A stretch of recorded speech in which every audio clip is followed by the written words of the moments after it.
Всем привет, дорогие друзья! Вы на канале Realistic PES. С обновлением 2.5.0 в игру были введены новые игровые механики, которые в лишний раз позволяют взаимодействовать с футболистами. Однако, что они из себя представляют и как правильно ими пользоваться, некоторые, возможно, до сих пор не понимают. Поэтому в сегодняшнем видео предлагаю с этими функциями ознакомиться поближе, ну и разъяснить, что к чему. Не забывайте поддерживать это видео своей активностью в виде лайков и комментариев. Ну и если вы здесь впервые, то обязательно подписывайтесь на канал с колокольчиком. Ну а мы начинаем.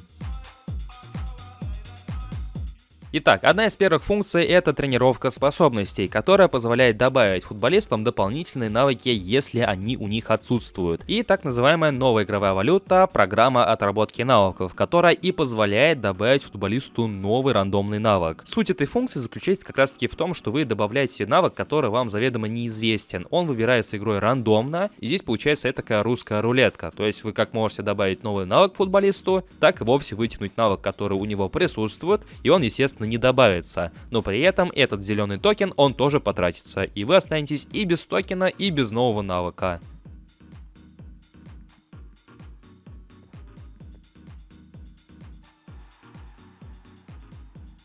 Блять, сука! Поэтому мой вам совет: используйте этот токен на игроках, у которых нет подобных навыков. Можно даже придумать небольшой лайфхак. Выбрать какого-нибудь бича, у которого наименьшее количество навыков, вытянуть один из многих навыков и уже этот самый навык отправить другому футболисту, которому вы хотите его отправить, за счет другой функции, о которой мы поговорим чуть позже. И по сути, эта функция себя только это и представляет. То есть вы получаете определенные токены, за счет которых и сможете добавлять новые навыки для футболистов. Повторяющиеся навыки не добавляются, можно добавить не более 5 навыков. Где добыть эти самые токены? Ну, участвуйте в новых целях, которые стали доступны после обновления, и принимайте участие в ивентах. Зачастую эти токены там и обитают. Следующая же функция, как по мне, чуть более интересная, а именно перенос мастерства. Она позволяет перенести очки прокачки и в целом прокачанные уровни одного футболиста вместе с его дополнительными навыками к другому футболисту.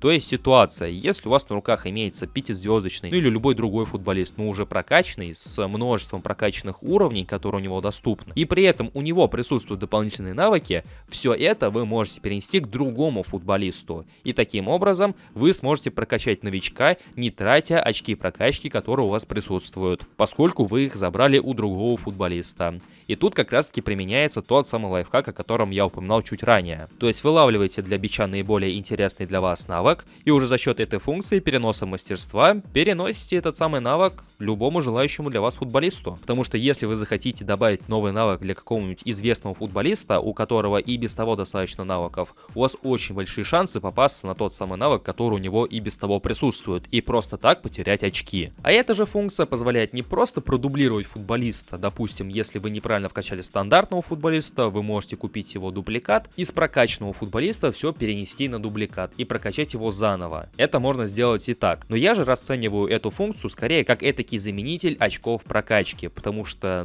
объективно, их не всегда хватает, особенно для тех, кто донатит в игру и у кого достаточно много карточек, а поэтому карточки, которыми они уже давно не играют, а давно когда-то их уже успели прокачать, потратить на них очки прокачки, с них они могут перенести все на новичков. На эпиков, шоу-таймов, биг-таймов, ну и так далее. А поэтому данная функция, мне кажется, чуть более интересной и полезной, нежели первая. Первая тоже не лишняя, но за счет своей рандомности и того, что вы просто можете потратить свои очки, эти токены, в никуда, за счет того, что навык повторился, скажем так, такое себе. В любом случае, надеюсь, что после этого ролика вы поняли, как взаимодействовать с этими двумя функциями. Если у вас по той или иной причине все же останутся вопросы по этим двум функциям, то я постараюсь на них ответить в комментариях под этим роликом. Также не забывайте делиться, как вам эти функции, насколько они полезны и необходимы для игры, или же наоборот. Помимо комментариев, не забывайте поддерживать это видео своими большими пальцами вверх, подписывайтесь на канал, если находитесь здесь впервые, и прожимайте колокольчик для уведомлений. У меня же на сегодня все. Я всех благодарю за просмотр этого ролика, желаю вам всем удачи и до скорых встреч!